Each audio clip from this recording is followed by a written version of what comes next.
भारत की क्या हालत है इसका आप अंदाजा लगा सकते हैं। तेल के लिए लंबी लंबी लाइनें लगी हैं, पेट्रोल पंप पर तेल नहीं मिल रहे हैं, सरकारी मशीनरी और नेता स्टंटबाजी कर रहे हैं। कोई बुलेट से चल रहा है, अगले दिन फिर कारों का काफिला। देवेंद्र फडणवीस गृह मंत्री दिल्ली में 2 गाड़ियों से चल रहे थे, छत्तीसगढ़ में बड़ा काफिला। उनके नेता मंत्री कैमरामैन लेकर चल रहे हैं मेट्रो में और ट्रेन में, साथ में उनकी गाड़ियां भी जा रही है। लेकिन इन सब के भी सोचिए, हमारे देश की ये हैसियत नहीं है कि हम रूस और चीन से तेल खरीद सके। ये मैं नहीं कह रहा हूँ, एबीपी न्यूज की एक खबर तैर रही है सोशल मीडिया पर, जिसमें कहा गया है कि अमेरिका ने कहा है कि हम रूस से तेल नहीं खरीद सकते हैं। ईरान, अमेरिका और इजराइल का युद्ध चल रहा है। हम न 9 में है न 13 में है। हमारी तो इतनी औकात थी, हम तो इतने बड़े विश्वगुरु थे कि हम यूक्रेन और रसिया का युद्ध रुकवा दे रहे थे। लेकिन अब ऐसा कैसे हो गया? आखिर हम रूस से क्यों नहीं तेल खरीद सकते हैं? लेकिन मैं फिर कह रहा हूं, बता दे रहा हूं, रूस से तेल खरीदते थे।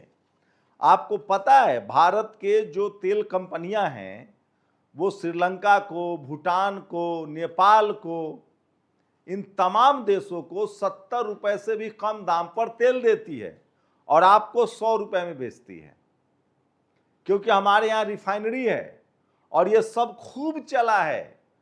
अभी तेल के कीमत जो है वो 110 प्रति बैरल हो गया, कभी 30 से 50 प्रति बैरल डॉलर था। तब तेल कंपनियां ने, खासकर मुकेश अंबानी की कंपनी पर आरोप है कि उन्होंने जी भर कर तेल बेचा है तमाम कंपनियों को। आज भी भूटान में 70 रुपए तेल मिल रहा है। तो भारत की जो तेल कंपनियां हैं वो दुनिया भर के कई देशों, बांग्लादेश को भी तेल देती है, भूटान को भी तेल देती है। वहां सस्ता मिलता है, आपको 100 रुपए लीटर मिलता है। आगे सुनिए, अडानी जी के ऊपर कोई चार्ज था अमेरिका में। हम लोग तो अडानी जी के साथ हैं, भारतीय उद्योगपति, अमेरिका से हमारा क्या लेना देना? क्या कर लेता अमेरिका? आप नहीं जाते अमेरिका, अमेरिका जाते तभी ना गिरफ्तारी होती। अब कह रहे हैं कि $20 मिलियन हम वहां इन्वेस्ट करेंगे और 15,000 नौकरियां मिलेंगी। मुकेश अंबानी की कंपनी जो है वो रिफाइनरी लगाने जा रही है अमेरिका में। मैं नहीं कह रहा हूं, डोनाल्ड ट्रंप ने कहा है। तो आपके देश में रोजगार की क्या हालत है तो समझिए। लेकिन अडानी और मुकेश अंबानी ये दोनों अमेरिका में फैक्ट्री लगाने वाले हैं, वहां के लोगों को रोजगार देंगे। और वही अमेरिका कह रहा है कि तुम रूस से तेल नहीं खरीदोगे, ईरान से तेल नहीं खरीदोगे। आप सोचिए क्या दिन आ गए हैं। इसीलिए हालात है क्योंकि टीवी अखबार सवाल नहीं पूछ रहा है। अगर सब कुछ ठीक है, देश मालामाल है, हम विश्वगुरु हैं और अच्छे दिन आ गए, तो हमारे नेता मंत्री मेट्रो से चल रहे हैं। तो आप इसी से अंदाजा लगाइए कि हमारे कितने अच्छे दिन आ गए हैं 12 सालों में। 2014 से खराब हालत में पहुंच गए हैं। जापान टाइम्स कह रहा है कि भारत जो है वो एआई में फिसड्डी साबित हो गया है। दुनिया गोली की रफ्तार से आगे बढ़ रही है, लेकिन हम पीछे जा रहे हैं। सोचिए, युद्ध का असर दुनिया पर हुआ है। दुनिया भर के देशों में तेल की कीमतें घटाई जा रही है। ये जो हमारी मीडिया पाकिस्तान टमाटर का दाम बताने लगती है, उसने भी 5 रुपए लीटर अपनी जनता के लिए घटा दिया है। इंग्लैंड ने घटा दिया है, जर्मनी ने घटा दिया, वो लोगों की मदद कर रहे हैं। लेकिन हमारे यहां तेल की कीमतें बढ़ रही हैं। और ये सब भी 28 फरवरी से शुरू नहीं हुआ, जब युद्ध शुरू हुआ था। जब 5 राज्यों के चुनाव खत्म हो गए, बीजेपी ने बंगाल फतह कर लिया, तब कहा कि भैया अब दिक्कत शुरू होगी और 3-3 रुपए बढ़ा दिए गए। तो क्या खेल चल रहा है तो सोचिए। और इसके लिए मैं सरकार को जिम्मेदार नहीं मानता हूं, इस देश का जो टीवी अखबार है वो जिम्मेदार है। सोचिए, इलाहाबाद हाई कोर्ट कह रहा है कि कब तक आप ऐसे लोगों को फेवर करेंगे जो मुसलमानों को निशाना बना रहे हैं। हड्डी खाकर फेंक दिया तो एफआईआर दर्ज कर लिया गया, उनको जमानत नहीं मिल रही थी। हाईकोर्ट ने पूछा है कि तो हिंदू भी तो मांस मछली खाता है, जाके गंगा में स्नान करता है, लाश जलाई, सबे जलाई जाती हैं, गंदगियां फेंकी जाती हैं, तब गंगा का अपमान नहीं होता है। इस देश में खबर पूछ दीजिए, खबर चला दीजिए तो आप पर एफआईआर, पुलिस भी आ जाती है। लेकिन राजस्थान में दो बहनों के साथ गैंगरेप होता है, वो मर जाती हैं, तो भी कार्रवाई नहीं होती है। सोचिए क्या चल रहा है इस देश में। अंबानी जी और अडानी जी जो हैं वो बिजनेस खड़ा कर रहे हैं अमेरिका में, कोई रिफाइनरी लगा रहा है। यहां की हालत सोचिए। अरे अच्छी बात है, भारत तरक्की कर रहा है, भारत के बिजनेसमैन विदेश जा रहे हैं, तो फिर यहां क्यों कह रहे हो कि पैदल चलो, साइकिल से चलो, तेल मत जलाओ, विदेश दौरा मत करो। मतलब विदेश में कंपनी खोलो लेकिन विदेश दौरा मत करो। ये ऐसा नहीं है कि हमारी कंपनियां बहुत फायदे में हैं। हाँ, भारत में जरूर फायदे में है। ये सब कुछ इसलिए किया जा रहा है क्योंकि अमेरिका के पीछे हमारा नस दबा हुआ है। अमेरिका तय कर रहा है कि हम तेल खरीदेंगे कि नहीं खरीदेंगे। इसी भी सोचिए, ईरान ने फिर से संयुक्त अरब अमीरात पर हमला किया है। एक बड़ी कॉन्स्पिरेसी करने जा रहा है अमेरिका। अमेरिका की कोशिश है कि भारत, संयुक्त अरब अमीरात को युद्ध में धकेल दिया जाए, इनको ईरान से उलझा दिया जाए और वो अपना निकल ले। अमेरिका की ये कोशिश है कि संयुक्त अरब अमीरात, भारत और इजराइल इस युद्ध में कूद जाए और ईरान के खिलाफ ये लोग युद्ध लड़ें और वो निकल जाए। जो ईरान के सामने अमेरिका की औकात तय हो गई, जिसके 45 जेट गिर गए, जिसके 16 युद्धपोत पानी में डूब गए, जिसके 116 सैनिक अड्डे ध्वस्त हो गए, उसे इजराइल पार जीत पाएगा जिससे अमेरिका नहीं लड़ पाया। इसीलिए डोनाल्ड ट्रंप, मैं पहले दिन से कह रहा हूं, आज फिर खबर आई है, डोनाल्ड ट्रंप कह रहा है कि हम कोई हर्जाना नहीं देंगे और दुनिया भर में जो संपत्ति फ्रीज है उसका 25% ही जारी करेंगे और साथ ही हमें तुम्हारा इनरिच्ड परिष्कृत यूरेनियम चाहिए, मतलब तुम परमाणु अब नहीं बनाओगे। मैं 28 फरवरी से कह रहा हूं और अब साफ हो गया, ईरान ने साफ कह दिया है। ईरान ने फिर से मिसाइल दागा है संयुक्त अरब अमीरात पर, यूएई पर, जहां हमारे प्रधानमंत्री गए थे, गले मिले थे। सोचिए, एक महिला स्वीडन में कह रही है कि मोदी जी भगवान हैं।